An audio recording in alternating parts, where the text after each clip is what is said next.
Hey guys, this is Jerry, welcome to the channel. In this video, we're going to test drive the Chery Omoda C5 that's available in New Zealand and Australia plus other markets. This is the New Zealand right-hand drive version. I don't normally start the Walkaround from the rear, but the rear tail lights are so cool on this vehicle, plus the front headlights. They are sequential LED headlights and tail lights throughout the vehicle for this particular variant. This is considered to be a mid-range variant, but yeah, overall looks really cool. So in New Zealand, the C5 has a starting price from $29,990 before ORC and metallic paint. But if you want to buy this particular spec, you only need to spend another $5 more to $34,990 to get all the complete packages, everything. If you want a slightly higher power with a 1.6 turbo, you can go to the higher trim again. The top spec will end you at just over $40,000. I personally think this car represents really good value on the market. What else should I say? More competition means better things for the consumers. From the exterior, this vehicle is over 4.3 meters long, just over 1.8 meters wide, has a wheelbase just over 2.6 meters. So this is more like a small compact size or to medium size SUV. It's more like a crossover because the sloping roofline has a very different lines overall. It's not as traditional as the normal SUV because many SUVs has a cutting tail light, where this one has a nice sloping roofline. On the standard vehicle, we are getting 18-inch alloys as standard, glossy black as well. There are also a lot of black trims over here, black spoiler, black windmill spoiler at the back. Overall, the car looks great for me. It's also very different from anything else on the market. At the front, we have a big grille over here. That grille looks very aggressive. Black painted grille plus some sort of chrome finish, looks like a diamond, and another chrome going through here, plus the Omoda logo at the front. This is not branded as Chery in New Zealand. Instead, we're just simply calling it Omoda.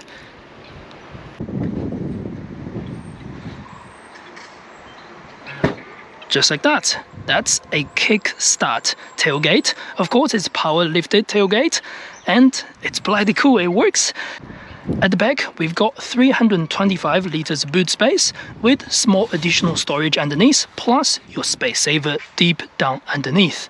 And if we make the seats flat, it'll create a nice close to flat floor over here. The parcel shelf, of course, can be removed if you need. Overall, it's pretty spacious for this particular size, or it's on average just like all the other competitors on the market. Just like that. Alright, now let's step inside, look at the rear seats. First thing, that's my seating position at about 178 centimeters tall. I've got a fist size of legroom, good amount full term. My headroom is okay as well. Only thing, my head is quite close to this particular panel over here, so step inside, you sort of have to bend it a little bit from your head, but it's not a big issue, you'll get used to it. Small pockets over here, very nice leather wrapped seats at the front as well, air vents plus one USB-C charging. In the center, we've got a nice armrest with two soft cup holders, just like that. So overall sitting experience at the back is fairly reasonable for this particular size. Closing the door, it's not bad. We've got some nice material, soft touch over here around the armrest, some plastic underneath, which is reasonable as well. At the front of the car, we've got a 4-cylinder petrol 1.5 liter turbocharged motor that offers 108 kilowatts and 210 Newton meters torque.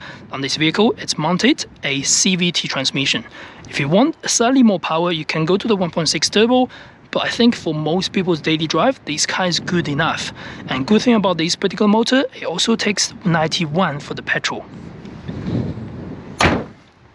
Now, this is how the front of the Omoda C5 looks like. First thing, very nice synthetic leather seats plus electric adjustments on both driver and passenger side. Another thing that's really nice is its dual screen. Let's close the door and let's switch it on. Just like that. So this dual screen is 10.25 inch and 10.25 inch on both sides. So this shows you your driving information, adaptive cruise control information, all those safety technologies, where this one shows your connection for your phone and some other settings if you want to set anything. Additionally, this vehicle, if you notice that sign, it also have a voice command. It works pretty good for this particular price range. You don't expect something like this, let's to be honest. Also, in front of the driver's seat, we've got nice leather-wrapped steering with some control buttons on the left for pretty much all your driving assistance, and on the right, some controls for music, driving, and voice commands, plus heated steering, which is available on this particular spec, and heated seats are also available on this particular spec. Just keep in mind, this car is under $35,000 retail plus ORC, and that's crazy. This is how the 360 looks like. Pretty good too. There's a small chime sound going on. I don't know if you like it. I'm fine with it. Under the screen, we've got some touch sensitive buttons. They're not actual buttons. There's no haptic feedback or anything like that, but it's okay to use. And plus, we've got one single wireless phone charger over here. Plus, you can see here, that's the air vents. In case it's getting too hot, the air vents will start working. That's really cool. Under the center console, we've also got a deep storage over there that's got your USB-C charging, USB-A charging, plus your 12-volt socket. They are very deep and very useful. Gear shifter, particular normal, and handbrake, auto hold, some direct controls for your cameras if you need that, and heated seats plus driving mode. Then 2 cup holders are available, plus a deep storage console. It's really deep actually. Glove box on the outside are reasonable as well. So in terms of build quality, very nice material around the doors, as you can expect from a really good value car. The interior trim over here are sort of matte black finish. They are nice and nothing feels cheap, to be fair, for its price range. Again, this is $35,000 for this car we are showing you today. Alright, we are good to go. Let's go for a drive. I can't wait to try this vehicle to show you how it's like. First thing, turning angle. It's alright for a size vehicle with a 2.6 meters longer wheelbase. It's fine.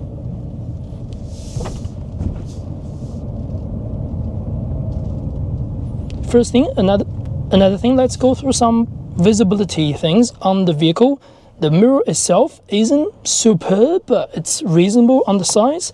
The rear windscreen, unfortunately, is on the small side. Omoda specifically made the rear mirror a little bit sort of zoomed in. As you can tell, it's more like a digital mirror, but it's not digital for some reason. So it does help a little bit, but because you have a sloping roofline and beautiful design at the back, your visibility isn't going to be 10 out of 10, let's put it that way. But your front view is really good. I love the sloping sort of bonnet. You don't see much in front of you on the windscreen. And the screen is bright. You can see all your dashboard settings. You can see all the screens. No issue at all.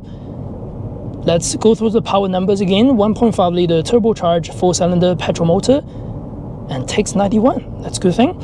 Combined, you are getting 108 kilowatts power, 210 Newton meters torque. The numbers are okay. It's not the most performance level of 1.3. And it does come with a CVT transmission. It's not all bad, by the way. I love this particular CVT. It's reasonably quiet, it's peppy, and it's quite efficient. The fuel consumption rating, according to Omoda, is about 6.9 liters per 100 k's.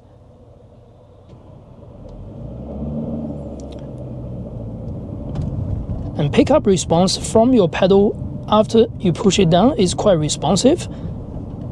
There's very minimal turbo lag, and that's thanks to its CVT. If you get any conventional automatic gearbox, you will likely to get more lag than this, where putting it under CVT is actually quite smart for the turbocharged motor.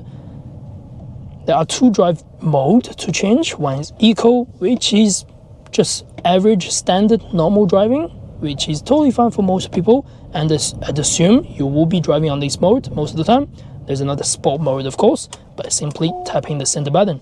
You also get a cool graphic over there that help the vehicle to get a little bit more pick up and go. Sadly, we are sitting Auckland traffic very, very badly around this time of the day.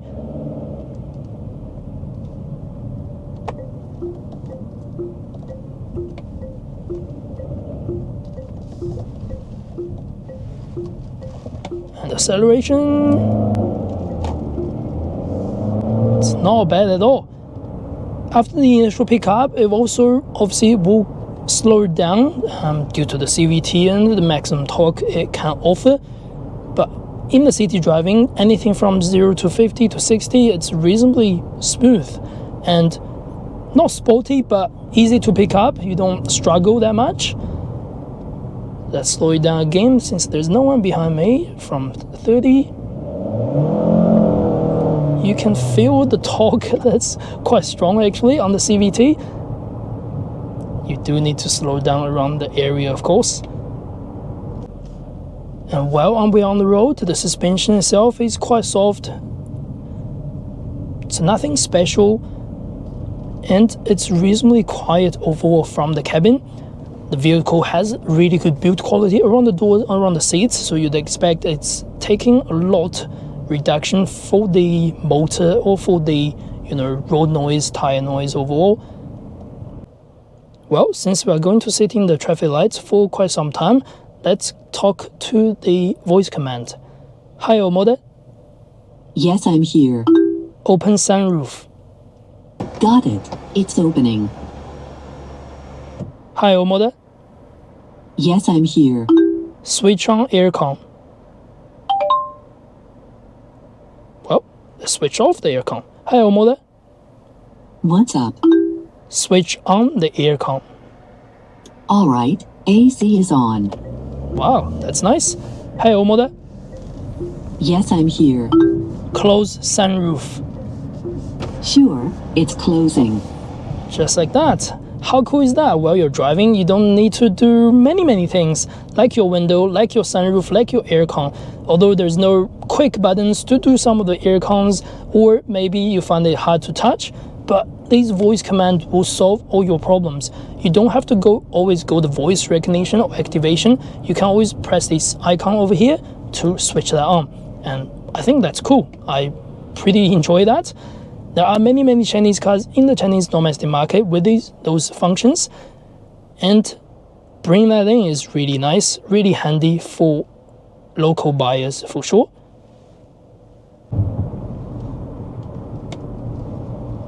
Well, handling wise, it's nice. It's quite soft, to be fair. It's quite reasonably light. It's not a heavy steering, even under sports mode. But there's not much dead point. As you can tell, we are still turning even at slightly higher speed. And it's quite light, so it's not going to be hard to maneuver under the city traffic.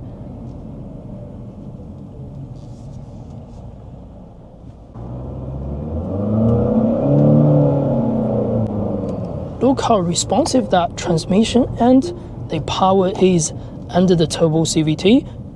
It's not bad. And honestly, driving under this sort of city traffic when it's busy, there's nothing to hate about this car. If you put the foot down really heavily, you will hear the motor noise due to the CVT, I suppose. But overall, the driving is pretty fun. And it's balanced overall. The power, the comfort, the handling. It's actually easy to drive.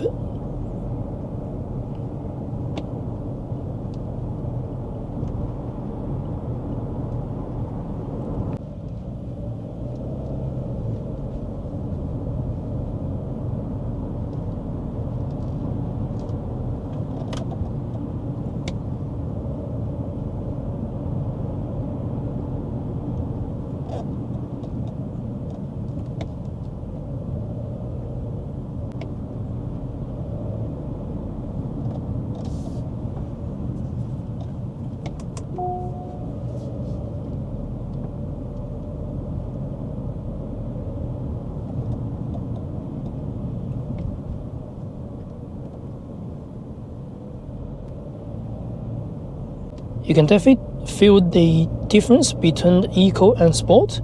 under sport, it's just a quite aggressive pedal response, even when you press it just by a tiny bit. Where under eco, it's just more gentle, it's just more refined on the pedal response, even on the engine noise as well.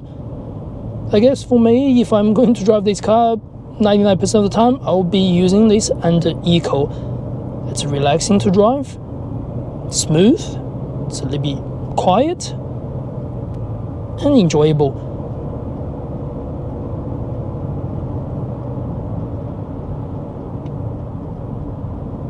Yeah, overall felt quite nice.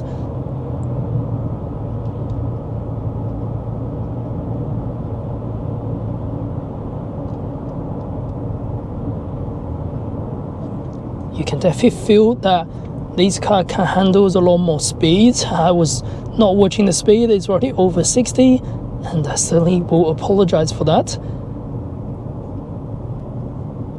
That just means this chassis is pretty strong. I mean, in China or in other parts of the world, Chery is definitely famous for how they made their engine quite enjoyable to drive, and this one is definitely no exception.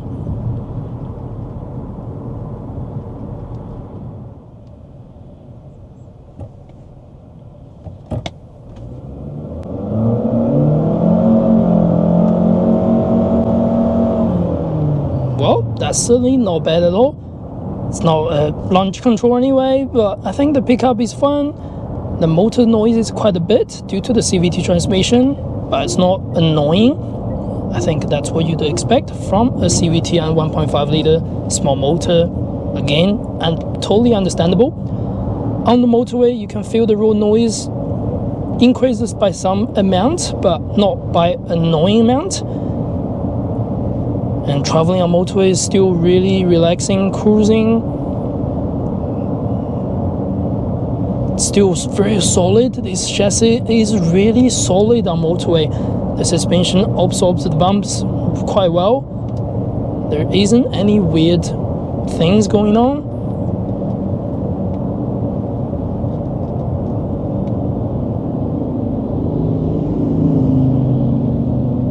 And we're driving on sport mode, just by the way. And pickup from 80 something is really smooth, just like that. It's effortless.